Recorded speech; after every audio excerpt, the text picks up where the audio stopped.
Everyone. I hope आप लोग सभी लोग सही होंगे और घर पे रह के पढ़ाई कर रहे होंगे।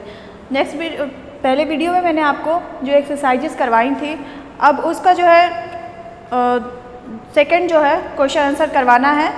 तो उसमें आप लोग का सही और गलत का जो है निशान लगाने के लिए करवाना है। तो आप लोग का जो फर्स्ट क्वेश्चन है, व्याकरण मन के भाव और विचारों को व्यक्त करने का माध्यम है, ये सही है या फिर गलत है? तो ये जो ऑप्शन है जो आप लोगों का जो है सही ऑप्शन रहेगा। ये क्वेश्चन नंबर 2 का है, 2 कर लीजिएगा, इस लिखिएगा। उसके बाद से है आप लोगों के भाषा के 4 रूप होते हैं।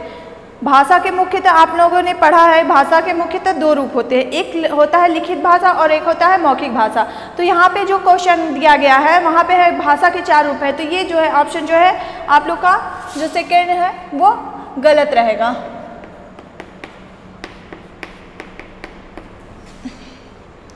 थर्ड आप लोग का क्वेश्चन है, भाषा को लिखने का ढंग लिपि कहलाती है। नहीं, ये जो है गलत है। भाषा को लिखने का ढंग जो लिपि नहीं कहलाती है। भाषा जो कि मन के भावों को विचारों को व्यक्त करता है वो भाषा होती है। और लिपि जो है हम जो कोई अक्षर लिखते हैं उस पर जो मात्राएं देते हैं वो जो होती है वो लिपि कहलाती है। तो ये जो है गलत ऑप्शन होगा।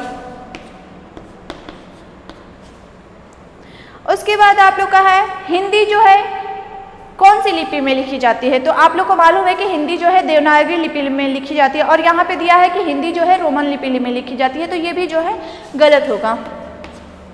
उसके बाद व्याकरण के प्रयोग में भाषा शुद्ध होती है। व्याकरण के प्रयोग से जो भाषा जो होती है शुद्ध होती है, क्योंकि व्याकरण का अगर हमें ज्ञान नहीं होगा तो हम कुछ भी बोलेंगे, कुछ भी अशुद्धियाँ होंगी। तो इस तरह से हमारे जो बोलने का जो ढंग है वो हमेशा जो गलत होता है। अगर व्याकरण का हमें ज्ञान नहीं होगा तो हमें जो पूरा अगर कोई भी सेंटेंस अगर हम बोलते हैं तो वहाँ पे वो सब कुछ जो गलत होता है। तो इसलिए हम जो व्याकरण का सबसे पहले हमें व्याकरण को अच्छे से जानना, समझना और उसे पढ़ना पड़ता है। तो इसलिए जो ये है ये भी जो है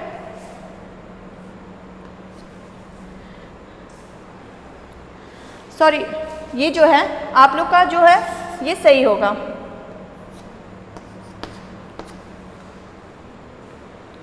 उसके बाद है हिंदी भाषा आर्य परिवार की भाषा है। हाँ, हिंदी भाषा जो है आर्य परिवार से ली गई है। ये हिंदी भाषा आर्य परिवार की भाषा है। जिस प्रकार से तमिल परिवार की भाषा जो तमिल लोग होते हैं वो द्रविड़ परिवार की भाषा है, इसी प्रकार हिंदी जो है आर्य परिवार की भाषा है। हिंदी भाषा का उसके बाद है हिंदी भाषा का प्रयोग जो है राज्य भाषा के रूप में किया जाता है या फिर नहीं किया जाता है? तो हाँ, हिंदी ही एकमात्र ऐसी भाषा है जो कि हम बहुत से भारतीय जो है उसे बोल सकते हैं, समझ सकते हैं, लिख सकते हैं, पढ़ सकते हैं, सब कुछ वो कर सकते हैं। हिंदी ऐसी भाषा है जिसे हम आसानी से समझ सकते हैं और उसे बोल भी सकते हैं। तो ये भी जो है सही ऑप्शन है आप लोगों का।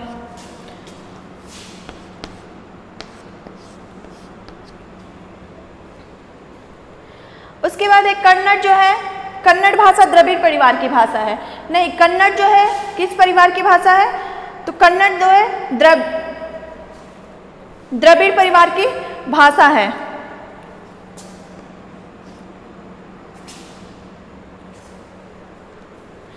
उसके बाद है रामचरितमानस की भाषा क्या होगी?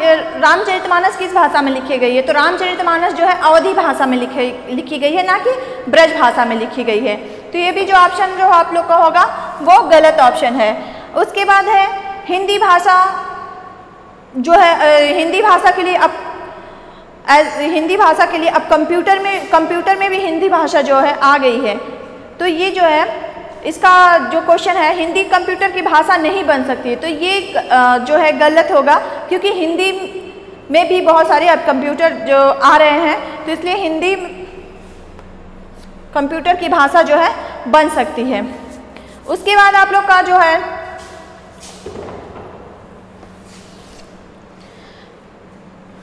ये 12 नंबर वाला क्वेश्चन है, क्वेश्चन नंबर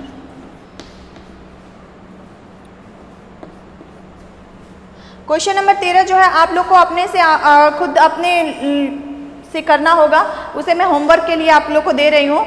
और उसके बाद है कौन सी भाषा लिखित है और कौन सी भाषा जो है मौखिक है। तो निबंध क्या है, निबंध लिखित है या फिर मौखिक है। तो निबंध को जो हम बोलते हैं उसे आप लोग लिखते हैं तो वो वहाँ पे जो है लिखित भाषा के लिए उसे आप उसमें ऑप्शन में आप ट्रिक लगाइएगा, लिखित है। भाषण जब हम देते हैं तो भाषण देने से मुख से जो ध्वनि निकलती है तो वहाँ पे क्या होता है, तो वो भाषण होगा, तो वहाँ पे मौखिक भाषा का प्रयोग होता है।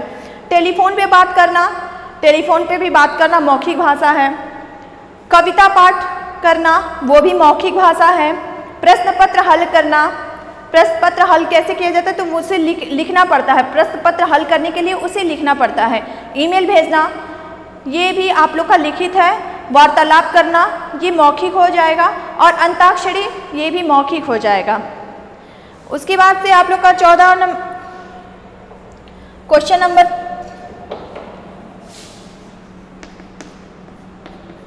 15, हिंदी किस भाषा में लिखी जाए। हिंदी की लिपि क्या है, तो हिंदी की लिपि जो है देवनागरी लिपि है।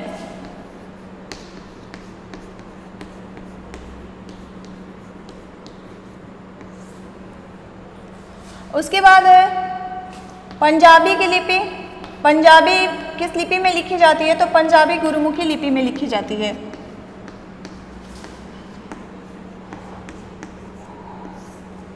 अंग्रेजी रोमन में लिखी जाती है।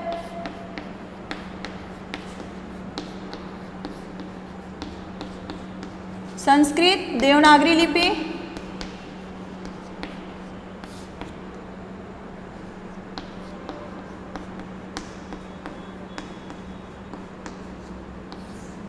मराठी वो भी देवनागरी लिपि में लिखी जाती है।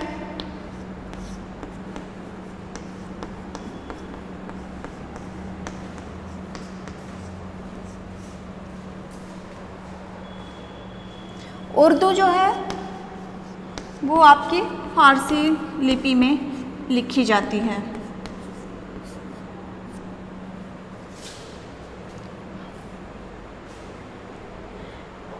अब आप लोग का जो नेक्स्ट है फिलिंग द ब्लैंक्स, रिक्त स्थानों की जो है पूर्ति करना है। रिक्त स्थान भरिए।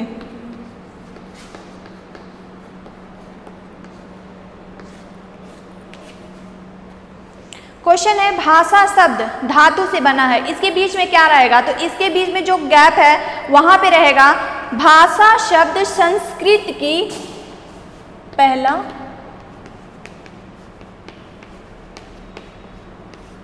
संस्कृत की भाष धातु से, भाष धातु से, ये हलंत जो है जरूर लगाइएगा आप लोग, भाष धातु से बना है। सेकंड नंबर का आप लोग का क्वेश्चन है भाषा के मुख्यतः कितने रूप होते हैं। भाषा मुख्यतः कितने रूप होते हैं, तो भाषा के मुख्यतः, और जो गैप उसमें जो भरना है वहां पे दो रूप है। भाषा के जो है कितने रूप है, 2 रूप है, मौखिक और लिखित। मौखिक है और दूसरा है लिखित।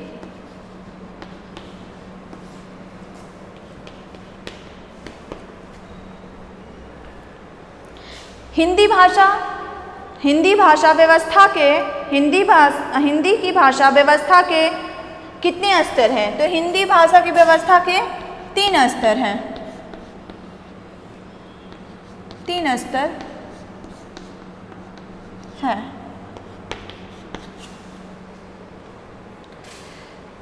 हिंदी की नेट पत्रकारिता वेब दुनिया से शुरू हुई है।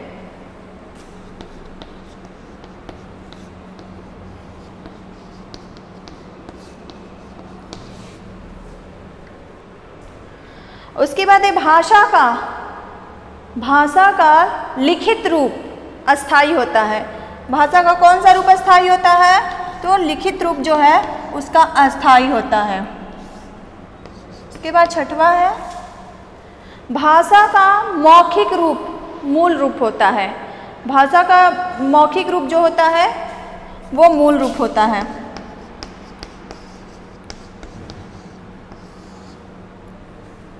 ये सारे एक्सरसाइजेस आप कर लीजिएगा और क्वेश्चन आंसर है वो मैं आपको नेक्स्ट वीडियो में बताऊंगी कि कैसे क्वेश्चन किस तरह से आप लोगों को करने हैं। क्वेश्चन नंबर 13 जो है आप लोग को होमवर्क के लिए मैं छोड़ के जा रही हूँ, क्योंकि आप लोग होमवर्क को भी कुछ आप अपने हिसाब से आप उसमें क्या लिखते हैं, क्या करते हैं, ये भी तो मुझे जानना है। तो इसलिए आप उसे अपने ढंग से करिएगा और आप लोगों का जो भी एक्सरसाइजेस हैं वो अपनी बुक्स में टिक करते जाइएगा, कॉपी में बुक में करते जाइएगा।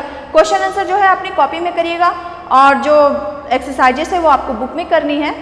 तो आप लोग इसे अच्छे से करिए और आप लोग पढ़ाई भी करते रहिएगा साथ साथ में। आप लोगों ने आई होप सभी लोगों ने कर लिए होंगे, कर लिया है बच्चों आप लोगों ने। क्वेश्चन नंबर जो है ये पहला हो गया है आप लोगों का, पहला, दूसरा, तीसरा, चौथा, ये सब करने के बाद जो क्वेश्चन आंसर है वो मुझे बाद में करवाने हैं। आपको नेक्स्ट वीडियो में क्वेश्चन आंसर मैं करवा दूंगी।